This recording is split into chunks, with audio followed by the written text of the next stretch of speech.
Όπως βλέπετε, είμαι σε αναπηρικό αμαξίδιο λόγω επίκτητης παραπληγίας. Στα γενέθλιά μου το 2010 είχα ένα πολύ σοβαρό τροχαίο και σε συνδυασμό με κάποια πράγματα που έγιναν και κυρίως με κάποια πράγματα που δεν έγιναν στο νοσοκομείο, κληρονόμησα αυτή την κατάσταση. Παρά το πολύ ατυχές συμβάν αυτό όμως, συνέχισα τη ζωή μου ως είχε και την έκανα ακόμα καλύτερη. Δεν είμαι το τυπικό άτομο με αναπηρία στην Ελλάδα, γιατί χαμογελάω, χαίρομαι, είμαι ευτυχισμένος με τη ζωή μου, εργάζομαι και το λέω με στόμφο, γιατί η εργασία για ένα άτομο με αναπηρία είναι ο ακρογωνιαίος λίθος για τη συμπερίληψή του. Νιώθω ευγνώμων για τον εργοδότη μου, την Bayer Ελλάς, γιατί από την αρχή μου στάθηκαν και μου συμπαραστάθηκαν, ουδέποτε με αντιμετώπισαν ως ανεπαρκή και μάλιστα έχω αυξημένες αρμοδιότητες από την περίοδο που χτύπησα.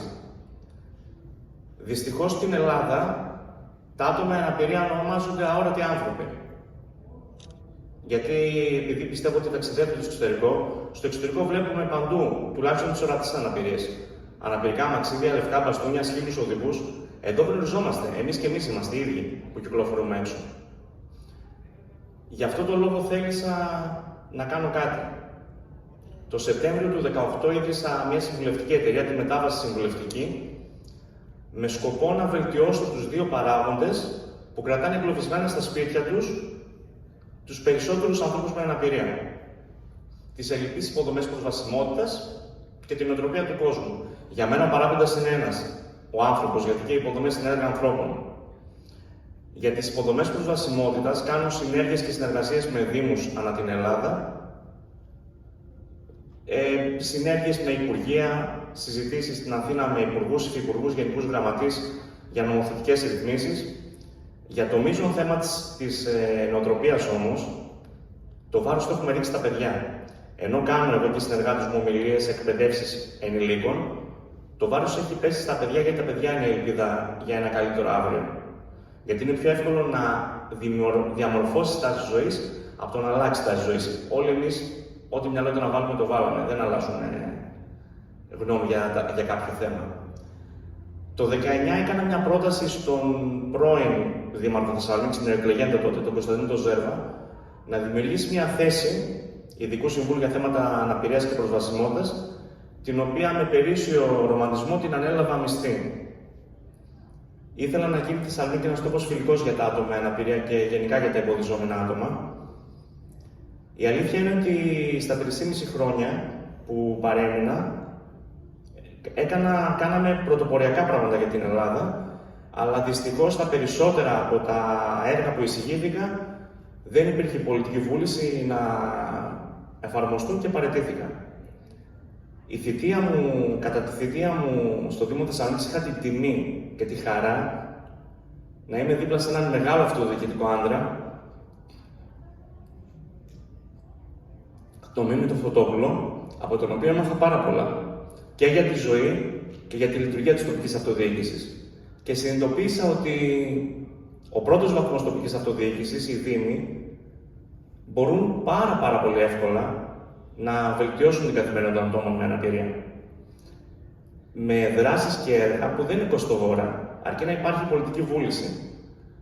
2024 τώρα, έχω ξεκινήσει συνεργασία με 2 Δήμους, μετά από προσκλήσεις 2 επιτυχημένων δημάρχων, με τον εδώ και χρόνια νίκαια ή δήμαρχο Πηλαίας Χορτιάτη, τον Ιγνάτη τον Κατεζίδη, και τον επανεκλεγέντα, άρα επιτυχημένο δήμαρχο Ρεοκάστρου, τον Παντελή του Ζακύρη, για να αναμορφώσουμε τις υποδομές και την νοοτροπία του τόπου και των δημοτών στις 2 περιοχές.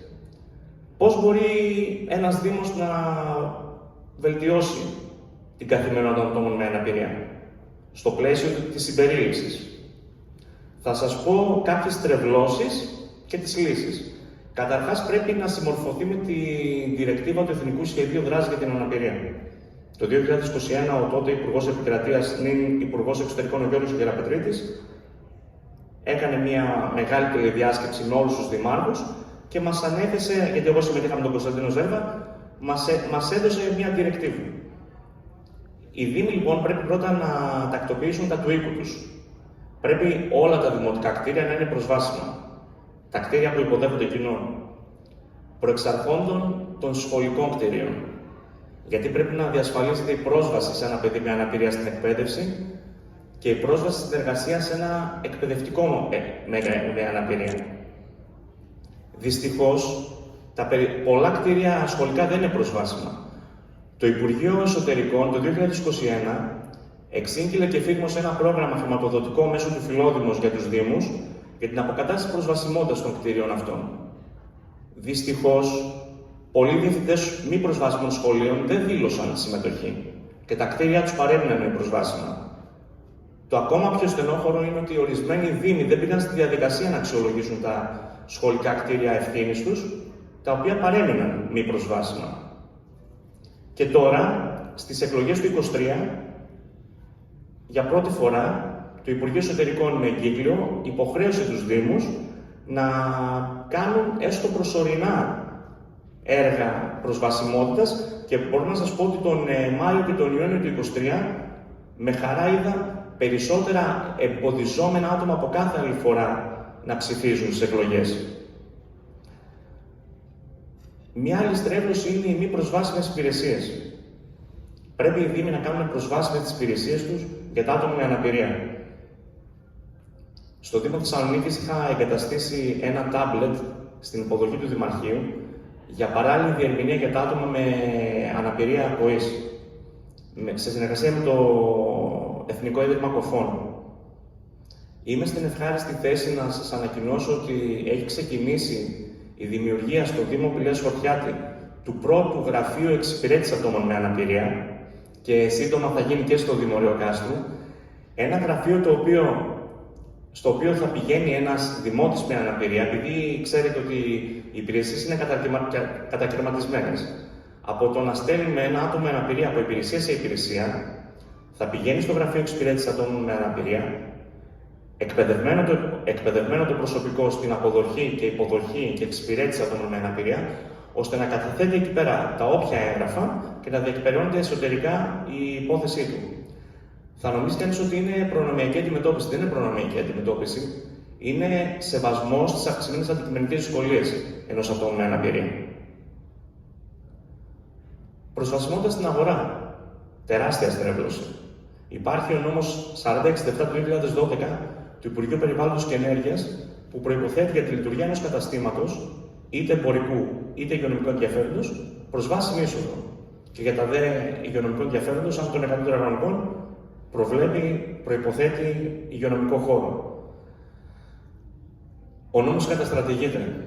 Χαρακτηριστικά έκανα τον Ιούνιο του 2022 μια αυτοψία στον καθρέφτη της Θεσσαλονίκης, στην οδό της Μισκή. 288 ισόγειες επιχειρήσεις. Ξέρετε πώς μπορώ να πω? Μόνο στις 44. Το δυσάρεστο είναι, το ακόμα πιο δυσάρεστο είναι ότι στις μη προσβάσιμες επιχειρήσεις στεκόμουν στην άκρη με ένα θλιμμένο ύφος και ελάχιστοι ιδιοκτήτες ή εργαζόμενοι με ρώτησαν αν θέλω κάτι. Μιλάμε τώρα για τα μη προσβάσιμα μυαλό, όπως τα λέω εγώ. Είναι η κακή νοοτροπία του κόσμου. Τι μπορεί να κάνει ο Δήμος? Δυστυχώς οι Δήμοι δεν αδειοδοτούν. Τα εμπορικά καταστήματα εγγράφονται στο εμπορικό σύλλογο και στα δε υγειονομικού ενδιαφέροντος ο Δήμος απλά αδειοδοτεί τραπεζοκαθίσματα. Αυτό όμως που πρέπει να κάνουν οι πολεοδομίες του κάθε Δήμου είναι να κάνουν αυτοψίες. Επιτόπιες αυτοψίες και σε περίπτωση που οι επιχειρήσεις δεν είναι συμμορφωμένες με τον υφιστάμενο νόμο, να βεβαιώνουν παραβάσεις, γιατί το άκουσα και νωρίτερα, η ατιμωρησία αποθρασύνει τους παραβάτες δυστυχώς. Και υπάρχει ατιμωρησία σε αυτό το θέμα. Πρέπει ο Δήμος να διασφαλίσει πρόσβαση στο παιχνίδι. Τα παιδιά με αναπηρίες δεν έχουν πού να παίξουν. Είμαι πάρα πολύ χαρούμενος γιατί το 2021 η μετάβαση συμβουλευτική έκανε ένα πρόγραμμα μαζί στο παιχνίδι, μαζί στη ζωή. Το εφήρμοσε ο Δήμος Θεσσαλονίκης και τώρα ακολουθεί ο Δήμος Πηλαίας Χορτιάτη και ο Δήμος Ρεοκάστρου για να γίνουν παιδικές χαρές μεικτές. Να μπορούν τα παιδιά τυπικής ανάπτυξης να συνυπάρχουν με τα παιδιά με αναπηρίες, να εξοικειώνονται με τη συνύπαρξη, γιατί από κοινού θα είναι το καλύτερο μέλλον για την Ελλάδα. Γιατί δυστυχώς το 2021 η αφορμή για να κάνω αυτή τη δράση ήταν μια μητέρα η Μαρία Ιτούβα στην Αθήνα, που έχει το γιο της με εγκεφαλική παράλυση, εξέφρασε ένα παράπονο στο Facebook. Πήγε το Δημητράκη στην Παιδική Χαρά και οι ανάπηρες στη συμπεριφορά μανάδες τραβούσαν τα παιδιά τους μακριά. Μήπως τους κολλήσει. Και τότε πήρα τηλέφωνο τον Κωνσταντίνο τον Ζέρβα και του λέω: θα κάνουμε αυτό και αυτό. Προς τιμή του το δέχτηκε, το εφαρμόσαμε και θέλω όλοι οι Δήμοι να το κάνουν αυτό. Ήδη με είχαν καλέσει ο Δήμος Νέας Φιλαδέλφειας, Νέας Χαλκιδόνας στην Αθήνα, ο Δήμαρχος Κατερίνης, και όσο πιο πολύ ακούγεται, Δήμοι θέλουν, είναι πάρα πολύ εύκολο. Δεν θέλει κόπο, θέλει τρόπο και δεν είναι κοστοβόρο. Να σας πω το πιο απλό μπορεί να γίνει. Βγάζουμε μια κανονική κούνια και κρεμάμε μια κούνια αγκαλιά, μια κούνια ζωάκι για παιδιά με αναπηρίες. Οπότε δεν τίθεται θέμα κόστους. Ο Δήμος μπορεί να δημιουργήσει ενσυναίσθηση στην κοινωνία. Είτε με εκπαιδευτικά προγράμματα στα παιδιά, είτε με ενημερωτικά προγράμματα. Δεν λέω εκπαιδευτικά προγράμματα, με ενημερωτικά προγράμματα στους ενήλικους. Η μετάβαση συμβουλευτική, τα τελευταία χρόνια τρέχει ένα πρόγραμμα γνωριμία με την αναπηρία. Το έχουμε κάνει σε αρκετούς Δήμους. Ενεργά άτομα με οπτική ή κινητική αναπηρία, θα μου πείτε γιατί μόνο αυτές οι δύο αναπηρίες, γιατί η εικόνα έχει δύναμη. Τα παιδιά βλέπουν το έλλειμμα, αντιλαμβάνονται το έλλειμμα. Μιλάνε στα παιδιά του δημοτικού για την καθημερινότητά τους. Τα παιδιά συνειδητοποιούν ότι η αναπηρία μπορεί να εμφανιστεί στη ζωή μας ανά πάσα στιγμή, επουδενή δεν αποτελεί τροχοπέδι για την ευζοία μας και χρήζει του απόλυτου σεβασμού. Παράλληλα όμως τους περνάμε και άλλα μηνύματα ενδυνάμωσης για περιόδους που μπορεί τα παιδιά να αντιμετωπίσουν κάποια δυσκολία. Δεν τους τρομάζουμε, τους μιλάμε για την όμορφη πλευρά, για το πόσο όμορφη μπορεί να είναι η ζωή ενός ατόμου με αναπηρία. Πρέπει, και λέω πρέπει γιατί πρόσφατα το ανακοίνωσε και ένας πεφωτισμένος πολιτικός, ο Γιώργος Σταμάτης, είναι ο άνθρωπος που εκπώνησε το Εθνικό Σχέδιο για την Αναπηρία, το πρόγραμμα του προσωπικού βοηθού και είναι τώρα βουλευτής επικρατείας. Είπε ότι οι Δήμοι πρέπει να χαρτογραφήσουμε τα άτομα με αναπηρία. Ο λόγος, σε μια περίπτωση έκτακτης ανάγκης, να ξέρουμε ποιος είναι πού, για να μπορούμε να διασφαλίσουμε τη διαφυγή τους και την προστασία τους. Οπότε, στους Δήμους που συνεργάζομαι θα γίνει αυτό, αλλά καλό είναι η ΚΕΔΕ και η ΠΕΔ να ενημερώσουν όλους τους Δήμους να γίνει, γιατί είναι κάτι το οποίο μπορεί να σώσει ζωές στο απευκταίο. Και επίσης μπορούν οι Δήμοι να δημιουργήσουν εφαρμογές γεωεντοπισμού, τύπου GPS, με σημεία ενδιαφέροντος ατόμων με αναπηρία, θέσεις στάθμης για άτομα με αναπηρία, προσβάσιμα πάρκα, προσβάσιμα εστιατόρια, υγειονομικοί χώροι, προσβάσιμοι αρχαιολογικοί χώροι, μουσιακοί χώροι, ούτως ώστε είτε κάποιος δημότης είτε κάποιος επισκέπτης, χρησιμοποιώντας αυτή την εφαρμογή, να είναι πλήρως ενημερωμένος και να μπορεί να προσανατολιστεί εύκολα. Last but not least, που λένε και στο χωριό μου, είναι η προσπελασιμότητα της πόλης, που είναι καθήλυνα αρμοδιότητα του Δήμου. Στην προσπελασιμότητα της πόλης και στις υποδομές, καλό είναι πέραν της γνώμης και των αποφάσεων των μηχανικών, οι Δήμοι να αξιοποιούν σε νευραλγικά σημεία και πόστα ενεργά άτομα με αναπηρία.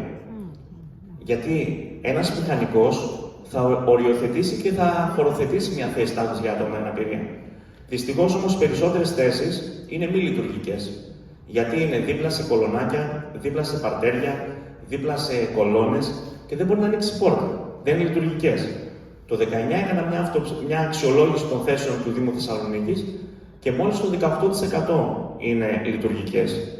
Οπότε οι Δήμοι πρέπει στο πλαίσιο προγραμμάτων να προσλαμβάνουν άτομα με αναπηρία, αλλά να μην τους περιφέρονται ως ανάπηρους. Να κάνουν παραγωγική δουλειά, γιατί τα άτομα με αναπηρία μπορούν να προσφέρουν. Κλείνοντας, θέλω να σας πω, αν να πάρετε στο σπίτι σας ένα μήνυμα, από αυτά τα λίγα που σας είπα, είναι αυτό που λέω και στα παιδιά και σε κάθε μου ομιλία. Επειδή η ζωή μας είναι απρόβλεπτοι, πρέπει να χαιρόμαστε την κάθε ημέρα και το βασικό, παρότι η αγνωμοσύνη είναι ένα χαρακτηριστικό γνώρισμα του ανθρώπου, πρέπει να εκτιμούμε αυτό που έχουμε και να μην εμψημυρούμε για αυτό που μας λείπει. Και επειδή περισσότεροι είστε σε δήμους, θα ήθελα να γίνεται αρρωγή της προσπάθειάς μας στο πλαίσιο των υπηρεσιών σας, να αναβαθμίσουμε, να βελτιώσουμε την καθημερινότητα των ατόμων με αναπηρία. Γιατί τα άτομα με αναπηρία δικαιούνται να έχουν μια κανονική, καλή καθημερινότητα. Σας ευχαριστώ πολύ.